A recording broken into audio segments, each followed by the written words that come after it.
컨설턴시 업체에 취직을 했다. 그런데 거기서 이 두 가지 봉투를 딱 어떻게 제시가 됐는데 내용을 보고 어떤 거를 선택을 할지 그리고 본인이 선택한 거에 대해서 왜 그런 선택을 했는지 한번 설명을 해보실래요? 네. 굉장히 좀 당황스럽겠지만 네.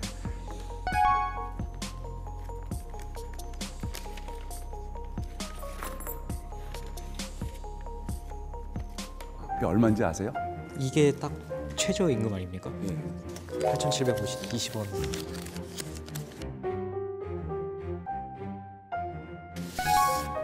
이거 15,000원이네요.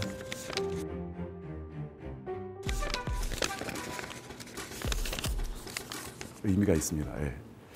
일단은 15,000원을 고를 것 같습니다. 네, 다만 이 선택을 했을 때는 이제 그 가게에서 하게 되는 일이나 그러니까 업무의 강도라든가 뭐 사장님이 어떻게 대해 주시는지 업무 시간이나 그런 거를 다 고려를 했을 때 이제 어떠한 것이 더 좋은지를 종합적으로 고려할 것 같은데 만약에 다른 조건들이 다 동일한 상태에서 혹은 최소한 비슷한 상태에서라면은 당연히 더 높은 임금을 고를 것 같습니다. 어떻게 보면 경제학의 가장 그 원칙에 부합되는 더 모어 더 베터를 네. 말씀하셨는데 어느 정도 차이라면은 나는 8,720원을 선택할 수 있었을 거다. 뭐 이런 생각이 있을까요? 정말 철저히 주관적으로 그 일을 할 때 제가 얼마나 많은 스트레스를 받는지 혹은 알바를 하는 것 외에 다른 일상생활에 있어서 제가 얼마나 큰 타격을 받는지 제가 받는 스트레스가 얼마나 심각한지에 따라서 달라질 것 같습니다. 15,000원이라는 그 임금이 더 높긴 하지만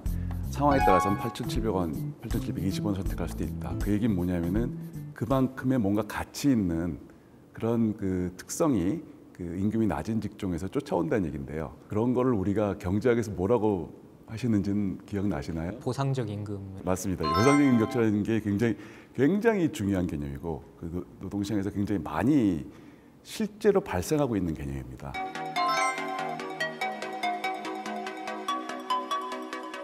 어떤 문제가 생기냐면은 근로시간이 훨씬 유연해요. 그렇지만 유연한 데서는 8,720원을 주고 굉장히 근로시간이 경직적이고 뭐 사장님이 갑질도 좀 하시고 이런 데서는 15,000원을 주고 그래서 8,720원을 선택을 했는데 정부에서 이제 그런 걸 하는 거죠. 최저임금을 8,720원 좀 더 올려야겠다. 10,000원을 올려라. 10,000원 올렸더니 무슨 문제가 생기냐면 그 8,720원을 받던 그 근로자들의 일부가 이제 직장을 잃어버리는 거죠. 그분들은 그러면 어떻게 되냐면 결국 15,000원짜리 직장을 가는데 자신들이 원해서 낮은 월급에도 불구하고 선택했던 직장을 떠나서 자신들이 선택하지 않았던 직장으로 가야 되는 결과적으로 정부는 의도는 좋죠. 뭐냐면은 근로자들의 임금을 높여주겠다. 근데 그런 정책이 항상 부작용을 수반하는데 부작용이 얼마나 크냐가 이제 문제가 되는데 그런 것들에 대한 이해가 좀 사람들한테서 좀 높아져야겠다 그런 생각이 좀 많이 듭니다. 경제학자가 이렇게 학문적 차원에서 연구를 하는 것 외에도 이렇게 현실의 정책에 기여하기 위해서 어떤 것이 필요할 수 있는지 또 이런 과정에서 경험하신 그런 기쁨이나 보람이나 혹은 뭐 안타까움이었던가 뭐 절망이나 그런 것도 있으셨는지 여쭤보고 싶습니다. 좀 어려운 질문인데요. 사실은 경제학은 사실은 우리가 어떻게 보면 생활 학문이라고 볼 수도 있고 실천 학문이라고 볼 수도 있고요. 에브리데이 라이프에 관한 문제이기 때문에 항상 왜라는 질문을 갖고 좀 살아야 될 것 같아요. 세상에서 사람들이 선택을 하고 결과가 이렇게 나오는데 왜 사람들은 그런 선택을 했을까? 그리고 왜 사람들은 자녀를 낳지 않을까? 국내 출생아 수는 22,800여 명으로 역대 최소치입니다.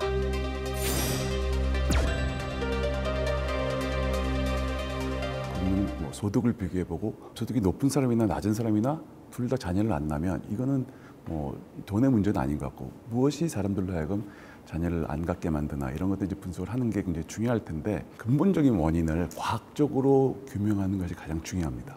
원인 규명이 잘못되면 잘못된 처방이 나올 수 있기 때문에 그리고 거기에 맞는 굉장히 정확한 처방을 하는 게 중요하죠. 그런데 경제학은 좀 해보셨으니까 아시겠지만 다른 학문과 좀 달리 정답이 생뚱맞을 때가 있어요.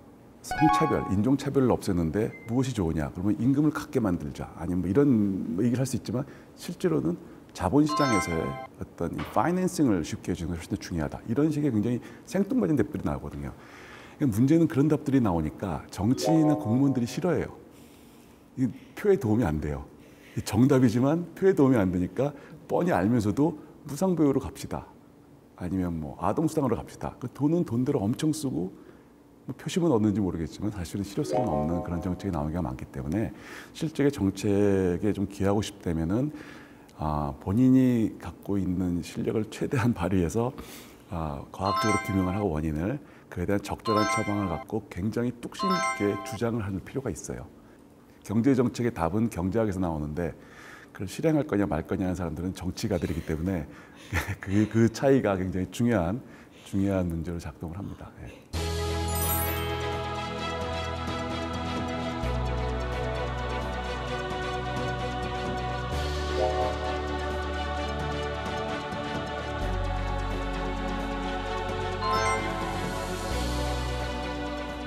지금부터는 그 개인적인 질문을 들어보고 싶은데요. 혹시 교수님의 인생 그래프는 어떤 모양인지. 네. 이게 사실은 보면은 굉장히 좋아지는 것처럼 나오는데 제가 제일 좋았던 시점은 시카고에 유학 갔을 때예요. 그건 뭐냐면 해방이다.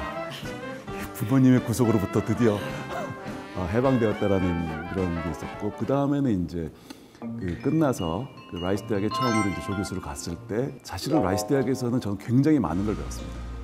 그게 뭐 동료 교수들한테 배운 게 아니라 학생들한테 경제 언론을 가리키면서 학생들이 질문을 하는데 대답을 하나도 모르겠는 거예요. 답을. 영어를 못해서의 문제일 수도 있겠지만 그게 아니라 진짜 답을 모르겠어요. 그래서 매번 학생들한테 다음 시간에 내가 생각해서 알려주겠다라고 하면서 한 2, 3년 정도를 했더니 그동안에 굉장히 많이 배운 거죠. 그러니까 사실은 그때 또 깨달은 거죠. 박사라는 건 내가 많이 한다는 뜻이 아니라 얘는 이제 혼자 공부해도 된다. 얘는 혼자 리서치를 해도 된다라는 일종의 초보 운전 자격증이지 이게 무슨 운전의 마스터라는 뜻이 아니거든요. 그래서 그런 의미에서 이제 연구도 이제 계속 했는데 그래서 라이스 대학에서 많이 배웠고요. 퍼블리케이션도 했고 한국개발연구원에도 왔고 그다음에 뭐 서울대학을 왔죠. 그래서 계속 뭐 그렇게 나쁜 경험은 아니었고 그래서 좋아지는 경험도 같습니다. 다만 이제 최근에 오면은 아무래도 나이가 드니까 인생이 힘들어지고 그런 것도 있는 거죠. 네.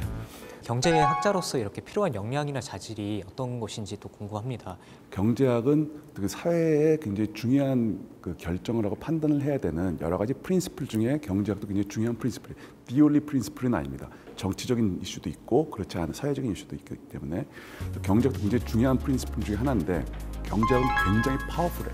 굉장히 파워풀한 게 다른 학문에서는 약간 계몽을 하고 국민을 뭔가 이게 옳으니까 이쪽으로 쫓아오세요라는 그런 그 경향들이 좀 물론 제가 다른 학문을 예단할 수는 없지만 그런 경향들이 있는데 경제학은 철저하게 국민 사람들의 내버려 둡니다. 본인한테 가장 좋은 선택을 해라. 가장 이기적인 마음으로 가장 좋은 선택을 해라. 라고 해놓고 그러면 어떤 결과가 나오느냐를 분석을 해서 그렇기 때문에 사실 실제로 경제에서 사람들이 다 자기한테 중요한 선택을 하지 뭐 남을 위해서 선택하는 건 아니거든요. 그래서 어떻게 보면은 사람들의 본성을 거슬러서 이 뭔가 답을 알려주는 그런 학문이 아니라 사람들을 본성 그대로 행동하게 놓으면서 그 결과 나오는 이 경제 현상들을 분석을 해서 그걸 바탕으로 경제 정책을 만들고 성장 정책을 만들고 이런 그 학문이기 때문에 어떻게 보면은 이제 현실의 적용력이 훨씬 더 크죠. 그런 차원에서 굉장히 파워풀하다 보는데 그렇기 때문에 항상 사람들이 왜 저런 선택을 했을까? 결과는 뭘까? 저 사람들은 어떤 인센티브를 했을까? 이런 걸 생각을 많이 해야 되고 항상 퀘스천을 달고 있어야 됩니다.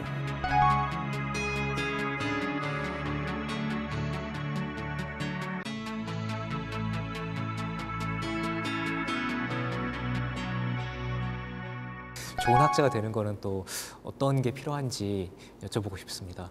저게 굉장히 중요한 것 같아요. 본인이 생각하는 바를 실천하는 사람이 있고 행동을 제가 이제 경제학적 외부 효과를 일으키는 일은 하지 말자라든가 뭐 이런 식으로 이 자기가 믿는 그 경제학에서 어떤 믿고 있는 프린시플을 어떤 행동이나 삶에 직접 적용하는 사람들이 있고 그렇지 않은 분들이 있고 또는 경제학을 또 잘못 알고 계신 분들도 있고 뭐 그런 분들이 있는데 좀 개인적으로는 그렇게 좀 이 괴리가 생기는 걸 보기 안 좋더라고요. 그래서 학자로서도 좀 민망하고 본인 행동은 뭐 나쁘게 얘기하면 내로남불이 될 수 있는데 그래서 그러지 않았으면 좋겠다는 게 생각이고요.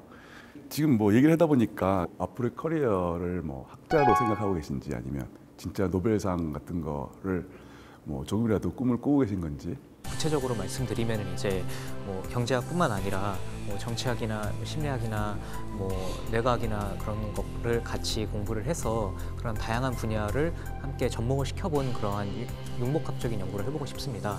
뭐 이제 나중에 가능하다면 정말 말씀하셨던 것처럼 럭이 대단히 중요한 요소겠지만 뭐 정말 경제학상을 딸 수 있을 만큼 노벨상을 탈 수 있을 만큼 그런 좋은 연구를 할 수 있는 그런 능력을 먼저 갖춰보고 싶습니다. 저는 박정훈 학생 나이 때 전혀 그런 아무 생각이 없이 살았던 것 같은데, 약간 우리 학생이 이렇게 큰 폭을 갖고 있다니 너무 다행스럽고 좋네요. 네, 고맙습니다. 감사합니다. 네, 고맙습니다.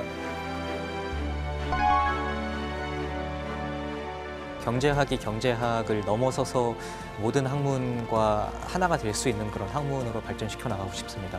원래 노벨상 수상자인 데이비드 칼드에 대한 인터뷰인 줄 알았는데, 말씀드리다 하다 보니까 어떻게 보면 제 인생도 많이 얘기하게 되고 제 삶을 조금 돌아볼 수 있었던 계기가 되더라고요. 특히나 이제 아주 훌륭한 박정훈 학생과 좋은 시간을 가질 수 있어서 좀 생산적인, 경제학자니까 생산적이라는 말 쓰겠습니다.